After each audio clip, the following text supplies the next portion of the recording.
O deputado Hércules, ao fazer a colocação dele aqui um pouquinho antes de eu começar a falar, concordo plenamente. Assim, quando existem regras e nós seguimos as regras, nós passamos a não ter problemas, ou então os problemas tendem a ser muito menores. Quando nós vivemos numa sociedade, então, ali, né, aqueles que já estudaram um pouquinho, né, sobre sociologia, sobre política, nós vivemos sob um contrato social. Ou seja, para que uma sociedade funcione, é necessário que existam leis e regras. Se essas leis são boas ou se essas regras são boas, isso é secundário, elas precisam existir para que a sociedade funcione.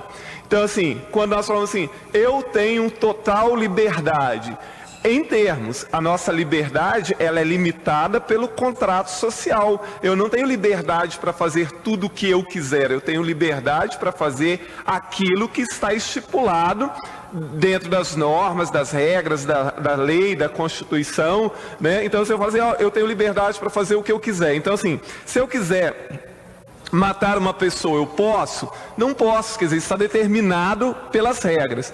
E quando eu dava aula, assim, eu estou fora da sala de aula nos últimos 3 anos, e talvez alguns alunos que nos assistem, ex-alunos que nos assistem pela TV Assembleia irão lembrar. Na última escola que eu trabalhei por mais de 20 anos, nessa escola tinha sinal. Então, assim, para a entrada dos alunos e para o término do recreio. Então, pela manhã as aulas começavam às 7 horas e 10 para 7 tinha um sinal, 5 para 7 outro e 7 horas outro. E o recreio era de 9h30 às 10. Então, quando estava terminando o recreio, 10 para as 10, batia um sinal, 5 para as 10 outro e 10 horas outro. Esses sinais, eles tinham um motivo para existir, que era o fato de que, por exemplo, depois, terminando o recreio, 10 para as 10 era um sinal para que, se o aluno tivesse tomado água, feito as coisas que ele tinha para fazer rapidamente, que o recreio estava acabando. 5 para as 10 era um segundo sinal, que era para o aluno se apressar. Olha, termina aí de fazer suas coisas, se encaminha para a sala de aula, que o recreio já está terminando. E 10 horas era para estar na sala de aula o professor e os alunos. 10 horas era a hora da aula começar, com todos dentro da sala de aula.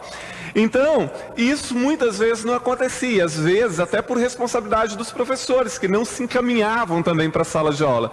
Mas desde o primeiro dia de aula, eu avisava aos meus alunos, eu estarei todos os dias aqui às 10 horas, e terminado de bater o sinal, eu vou fechar a porta da sala, e aqueles que não tiverem não poderão entrar. Os alunos achavam ruim isso no começo do ano, eles ficavam bravos, achavam que eu era radical e não sei mais o que, depois eles iam se acostumando.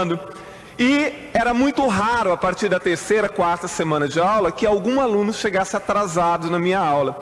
E eles diziam assim, professor, mas eu cheguei atrasado só 2 segundos, é muito radicalismo.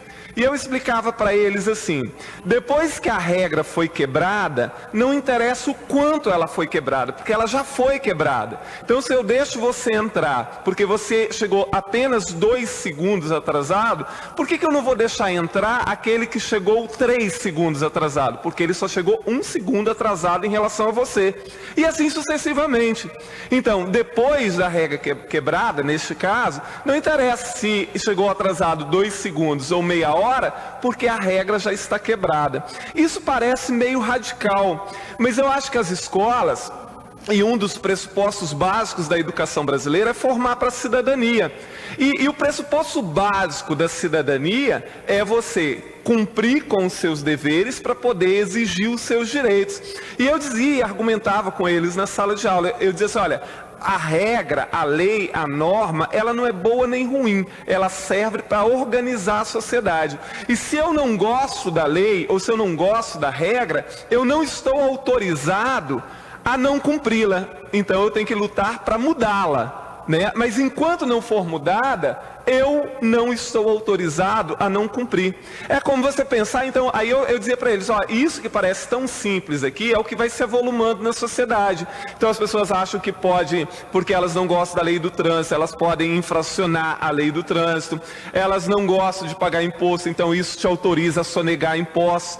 Então é desta forma que uma sociedade, ela vai se desorganizando e vai virando uma bagunça, sem ninguém respeitar mais absolutamente nada.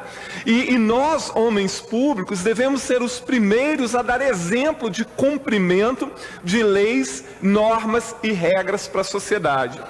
Me assustou muito ontem, deputada Luzia, quando eu ouvi a senadora Gleisi Hoffmann dizer que o partido dela não reconhece a decisão da justiça em relação à prisão do ex-presidente Lula. Eu não vou entrar no mérito se ele deveria estar preso ou não, não é essa a questão.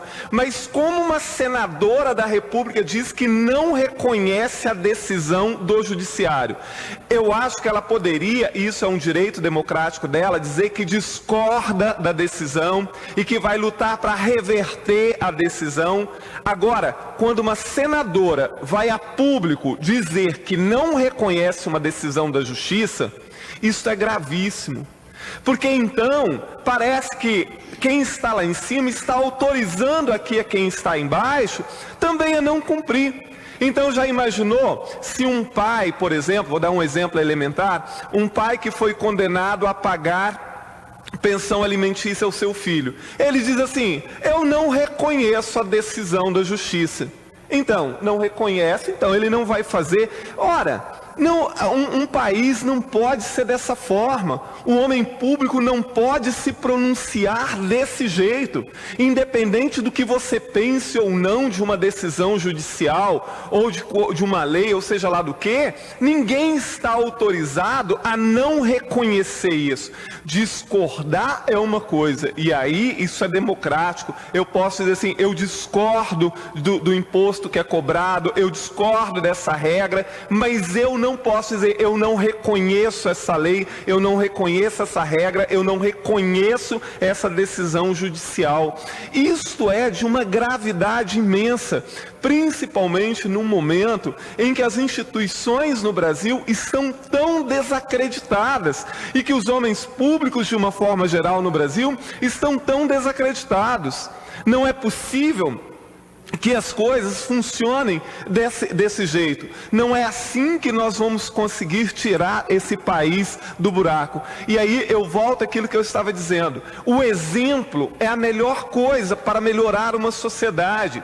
Isso, desde da idade mais elementar, eu ouço dizer, uma pessoa aprende muito mais pelo exemplo do que pelo discurso. É como você pensar assim, olha, imagine um pai de família, por exemplo, que fale aos seus filhos todos os dias assim, olha, beber faz mal à saúde, fumar faz mal à saúde, vocês estão proibidos de beber, vocês estão proibidos de fumar, mas ele bebe e fuma na frente dos filhos todos os dias. Ou seja, os filhos vão fazer aquilo que ele está dizendo que é para fazer, ou tendem a fazer a mesma coisa que ele faz? É dessa forma também numa sociedade. Não estou infantilizando relações entre poderes, relação entre poder e sociedade, mas para deixar num exemplo muito próximo daquilo que acontece no cotidiano das pessoas. Vivemos, e eu disse isso ontem aqui, talvez o Brasil, e me parece, eu posso talvez estar exagerando, mas esta é a minha análise, me parece que o Brasil está numa encruzilhada gigantesca em manter e fortalecer a democracia e as instituições, ou ir para o abismo de uma vez.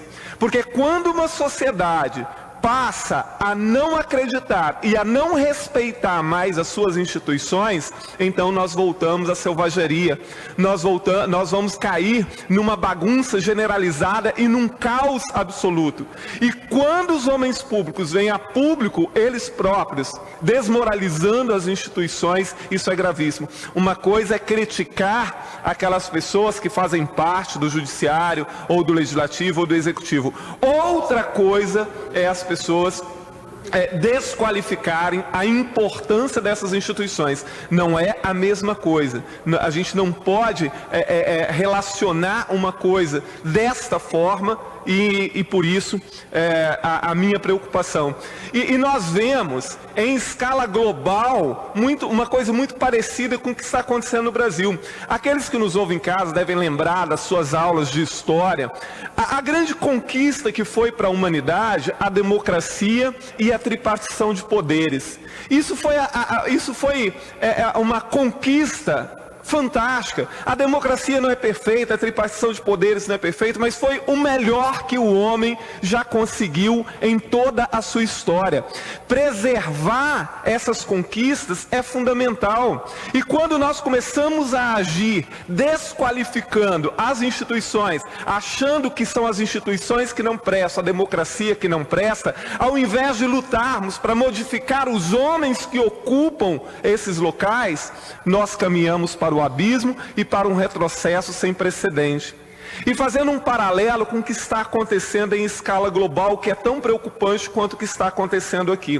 Quando terminou a Segunda Guerra Mundial, houve a formação de uma nova ordem mundial, com a criação da ONU, da OMC e de várias instituições, deputado Hercos, que foram fundamentais para que o mundo não mergulhasse novamente numa catástrofe, que como foi a Primeira Guerra Mundial, como a Segunda. Ver que depois da formação da ONU e dessa nova ordem mundial, guerras ocorreram, e algumas guerras até sangrentas, mas nunca mais houve um episódio como a Segunda Guerra Mundial. Então, instituições como a ONU, a OMC, a Organização Mundial da Saúde, da Agricultura, elas são fundamentais, funcionam mal, têm problemas, merecem críticas, com certeza, mas não podem ser ignoradas e desqualificadas. E quando a gente vê a política do atual presidente norte-americano, que está desqualificando e está ignorando as decisões da Organização Mundial do Comércio e da ONU,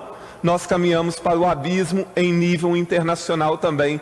Porque se é verdade que a ONU foi enfraquecida nas últimas décadas, se é verdade que a OMC, a Organização Mundial do Comércio, não deu conta de regulamentar todas as transações comerciais e que muitos problemas há, mas houve uma evolução, a conquista da qualidade de vida dos povos, o entrosamento, o respeito, o crescimento das trocas comerciais, das tecnologias, só foram possíveis graças à nova ordem mundial criada a partir da Segunda Guerra Mundial, com instituições como a ONU, a Organização Mundial do Comércio e tantas outras, e os pactos firmados entre a maioria dos países democráticos do mundo. Agora, se os países começam a se fechar, a retaliar um ao outro, como o governo americano tem feito, fechado fronteira, prendido lá pais e mães separados, crianças de não sei o quê, se cada país começar a fazer, a história mostra por que a Segunda Guerra Mundial ela esteve tão atrelada a esse tipo de comportamento dos países naquela época. Então, assim, é preocupante, tanto em escala global quanto internamente, se desfazer, desqualificar, desprestigiar aquilo que foram grandes conquistas da humanidade. Internamente, a tripartição dos poderes e a democracia. Em termos externos, as relações internacionais entre os países, sobretudo as comerciais, estão se deteriorando por um comportamento absurdo do atual presidente norte-americano. Esse homem passa a se tornar um verdadeiro perigo para o equilíbrio da paz, do comércio e da paz mundial mesmo. As pessoas, se elas voltarem aquilo que está se recrudescendo atualmente, o nacionalismo exacerbado, o fascismo, ignorar as instituições internacionais e os pactos, isso levou a humanidade ao caos na Primeira e na Segunda Guerra Mundial. Então, assim, nós vemos um momento preocupante e é um momento de reflexão e é um momento do espírito do humanismo, do republicanismo, de colocar o interesse da coletividade em primeiro plano. Talvez nunca antes isso tenha sido tão importante, tanto em escala global quanto internamente, para que a gente não caminhe para o abismo, tanto internamente quanto internacionalmente. Muito obrigado, deputado Hércules.